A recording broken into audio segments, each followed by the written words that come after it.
Assalamualaikum warahmatullahi wabarakatuh. Bismillahirrahmanirrahim. Alhamdulillahirrahmanirrahim. Wassalatu wassalamu ala asyrafil anbiya'i wal mursalin. Sayyidina Maulana Muhammadin wa ala alihi wa sahbihi ajma'in amma ba'd. Bapak Ibu, saudara-saudara, sahabat-sahabat, kawan-kawan, rekan-rekan, teman-teman, dan adik-adik semua. Alhamdulillah kita bisa bertemu kembali dalam Ainur Rafiq dalam channel. Untuk edisi yang ke-102 ini, kita ingin menyampaikan terkait dengan tiga tradisi agung atau tiga tradisi utama yang sering dilaksanakan atau diselenggarakan oleh kaum muslimin di Indonesia dalam rangka penghormatan kepada Rasulullah Muhammad SAW. Pada edisi sebelumnya kita sampaikan tiga tradisi utama tersebut adalah tibaan, kemudian berjanjian, dan yang ketiga adalah burdahan. Nah, pada kesempatan ini kita ingin eh, yang nomor tiga, yaitu terkait dengan burdahan. Kita ingin sampaikan burdahan ini juga merupakan kumpulan dari selawat atau pengagungan, penghormatan kepada Rasulullah Muhammad SAW yang berupa qasidah yang sangat panjang dan biasanya itu dilakukan atau diselenggarakan oleh para santri di pondok pesantren dan biasanya itu dilakukan di Kamis malam waktunya ya. Habis jamaah sholat isya begitu, kemudian melaksanakan pembacaan burdahan ini secara berjamaah. Dan biasanya itu dipimpin oleh semacam batak begitu ya, bisa satu, dua, atau tiga orang yang memimpin itu sampai selesai. Sebagaimana dalam tradisi pembacaan syair dalam berupa sholawat yang isinya adalah sholawat penghormatan dan penghargaan kepada Rasulullah Muhammad SAW, itu biasanya pimpinannya nanti mengawali, kemudian diikuti oleh jamaah, ya. Jadi ada istilahnya bed atau syair intronya dan itu selalu diulang-ulang. Kayak syair intronya itu selalu diulang-ulang sampai jawabannya atau refnya itu sampai selesai. Nah, biasanya refnya itu itu sangat banyak, refnya sangat banyak. Cuma biasanya kalau syair intronya itu biasanya diulang-ulang terus dan itu sama. Sehingga mempermudah bagi para jamaah untuk membaca secara bersama untuk syair intronya seperti itu.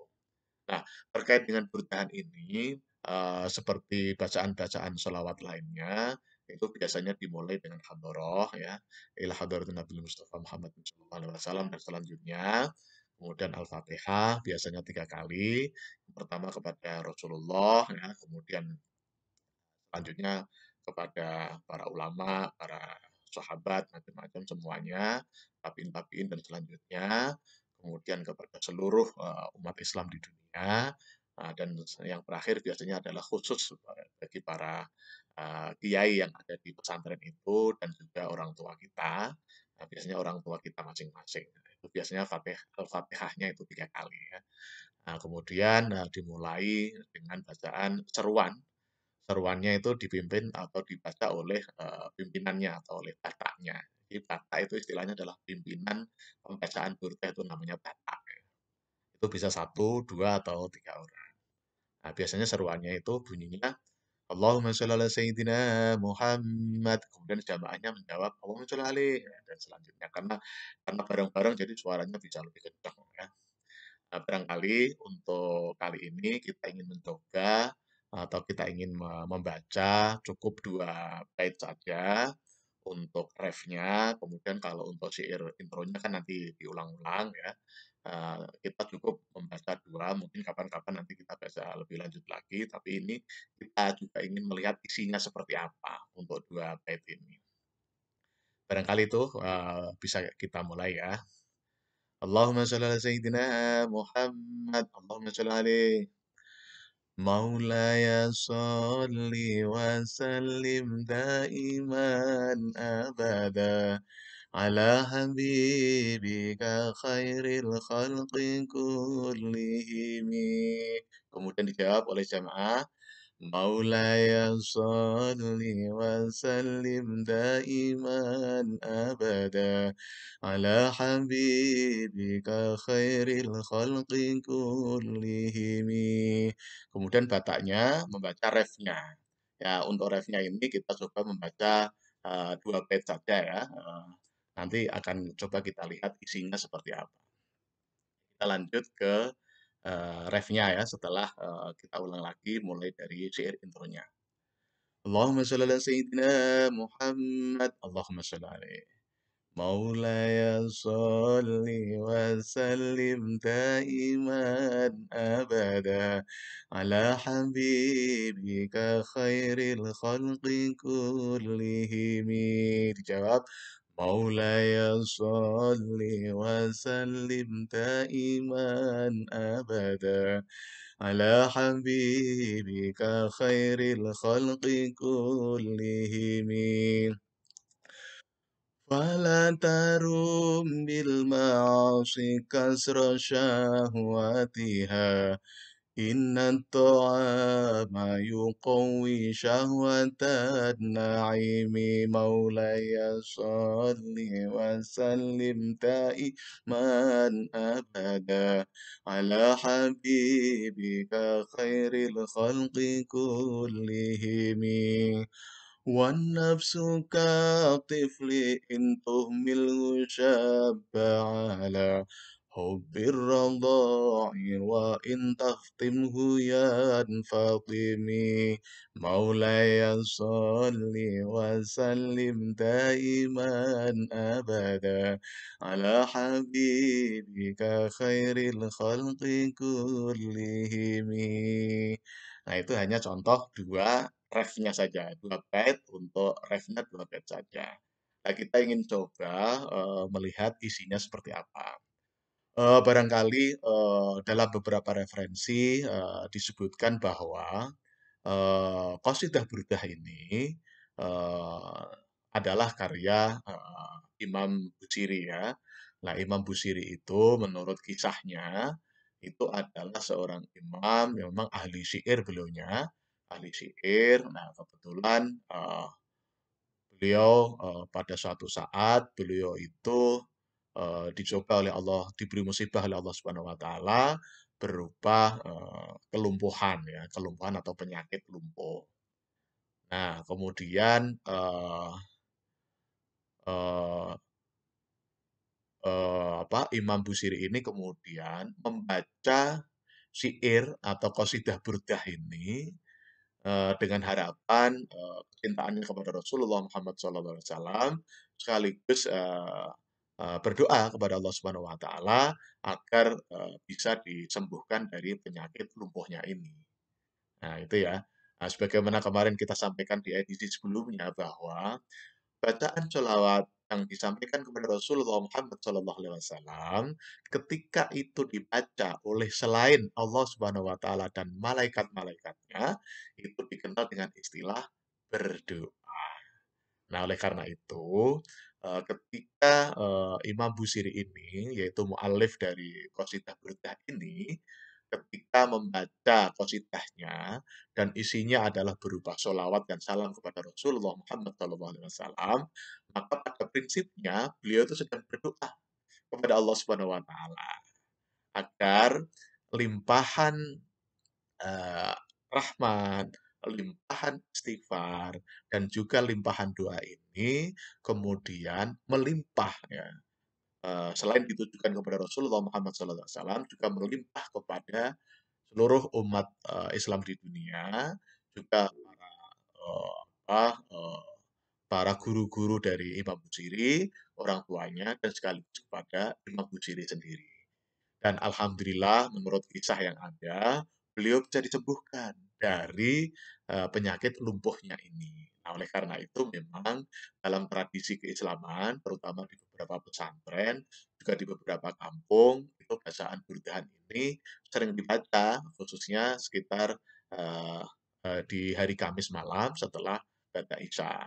Bisa itu sampai jam 12 malam, bisa juga sampai jam 11 malam, tergantung bacaannya. Kalau bacaannya pelan-pelan, kemudian benar-benar diresapi pelan-pelan, apalagi sampai diterjemahkan begitu, nah itu bisa sampai subuh gitu ya. Tetapi kalau dibaca, biasa dan biasanya juga diiringi dengan, musik ya, dengan instrumen apa, misalnya kayak rebana atau kemudian gambang atau ada yang lain, ya alat-alat musik yang lain lah, nah itu yang, mengiringinya. Nah, kalau kita lihat tadi, kita ingin melihat, 2 bait tadi ya, 2 bait untuk refnya ya, kalau Maulaya sholli wa sallim daiman abadan itu sudah mafhum semuanya.